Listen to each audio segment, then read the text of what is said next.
सर्व आदरणीय उपासक उपासिका धम्मबालक आणि बालिका तसेच बुद्ध शासन धम्मेक चॅनलवरील सर्व दर्शकांना नमो बुद्धाय। एकदा तथागत भगवान बुद्ध राजगृह येथील वेळूवनात उपदेशासाठी गेले। तेथील लोकांना सदाचरणाचा उपदेश करण्यासाठी ते काही दिवस तेथेच थांबले। त्यांचा उपदेश त्यांनी सांगितलेल्या गोष्टी ऐकून अनेक लोक प्रेरित व्हायचे।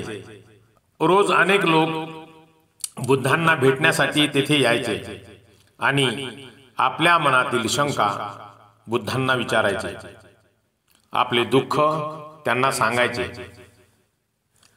तथागत भगवान बुद्ध अतिशय सोप्या शब्दात त्यांना त्यांच्या प्रश्नांची उत्तरे द्यायचे। यामुळे अनेकांना त्यांच्याविषयी आदर वाटायचा। त्याच नगरात भारद्वाज गोत्रातील एक ब्राह्मण आपल्या धनंजयानी नावाच्या पत्नीसोबत राहायचा। धनंजयानीला बुद्धाबद्दल प्रचंड आदर वाटायचा। तिचा पती मात्र सतत त्यांना दोष द्यायचा।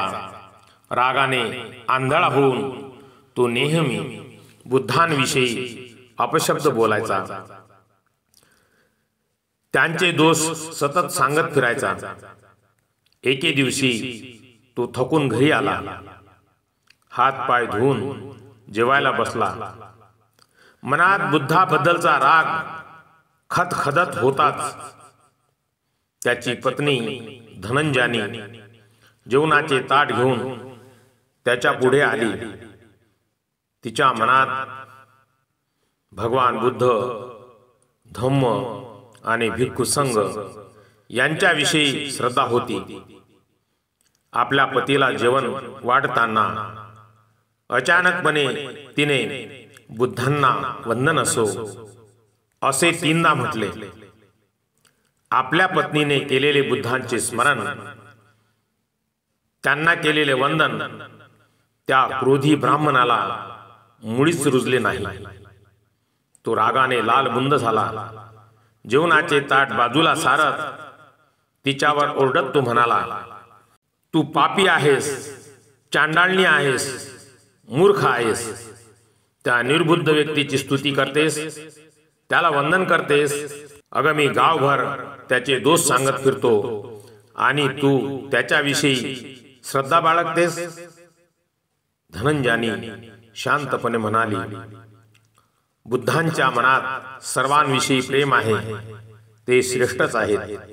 या पृथ्वीवर त्यांना दोष देऊ शकेल असा मला कोणी दिसत नाही। तुम्ही स्वतः त्यांच्याजवळ जा आणि अनुभव घ्या। आपली पत्नी धनंजयानीचे बोलणे ऐकून तो अधिकच चिडला। रागात तो बुद्धांकडे गेला। स्वतःवरचे नियंत्रण गमावलेला तो बुद्धांच्या शेजारी जाऊन बसला। तथागत भगवान बुद्धांनी त्याच्याकडे बघितले तेव्हा तो म्हणाला, बुद्धा, लोक तुझी स्तुती करतात, तुला ज्ञानी समजतात। हे जर खरे असेल तर मला माझ्या प्रश्नांची उत्तरे दे। तथागत भगवान बुद्ध शांतपणे उत्तरले, होय, नक्कीच, निसंकोचपणे विचार। तेव्हा काहीशा रागाने तो म्हणाला, कशाचा नाश केल्यावर माणूस सुखी होतो? कशाचा नाश केल्यावर त्याला शांत झोप लागते? कोणत्या गोष्टीचा नाश करणे तुला आवडते? तथागत भगवान बुद्ध म्हणाले, हे ब्राह्मणा, क्रोधाचा नाश केल्यावर माणूस सुखी होतो। क्रोधाचा नाश केल्यावर त्याला शांत झोप लागते। त्यामुळे मला क्रोधाचा नाश करणे आवडते। तथागत भगवान बुद्धांचे हे उत्तर ऐकून तो थोडा शांत झाला। तथागत भगवान बुद्ध पुढे म्हणाले, क्रोध आधी माणसाला मधुर वाटतो, पण क्रोधामुळे माणूस आंधळा होतो। योग्य अयोग्य यातील फरक त्याला कळत नाही। या क्रोधाच्या चक्रात माणूस कधी फसून जातो हे त्याला स्वतःला सुद्धा कळत नाही. क्रोधाचा नाश केल्यावर मात्र माणूस डोळसपणे विचार करू शकतो. यामुळे क्रोध सोडून माणूस सुखी होतो. म्हणून आपण सर्वांनी क्रोध सोडला पाहिजे. तथागत भगवान बुद्धांचे हे उत्तर ऐकून त्या ब्राह्मणाला समाधान वाटले. त्याला आपली चूक कळली. तथागत भगवान बुद्धांना वंदन करत तो म्हणाला, तथागत, मला क्षमा करा. तुम्ही मला योग्य वाट दाखविली आहे. मला माझी चूक कळली आहे. त्याने तथागत भगवान बुद्धांची क्षमा मागितली आणि तो तथागत भगवान बुद्धांना शरण गेला. ही सारी हकीकत तेथील दुसऱ्या एका भारद्वाज ब्राह्मणाला समजली. त्यामुळे तो खूप चिडला.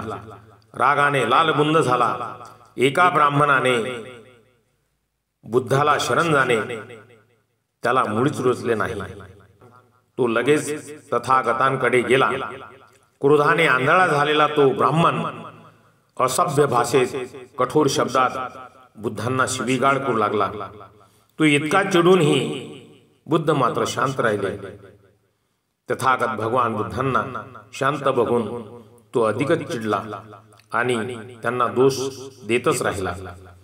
तथागत भगवान बुद्धांनी मात्र मनाची शांतता न गमावता त्याच्याकडे दुर्लक्ष केले.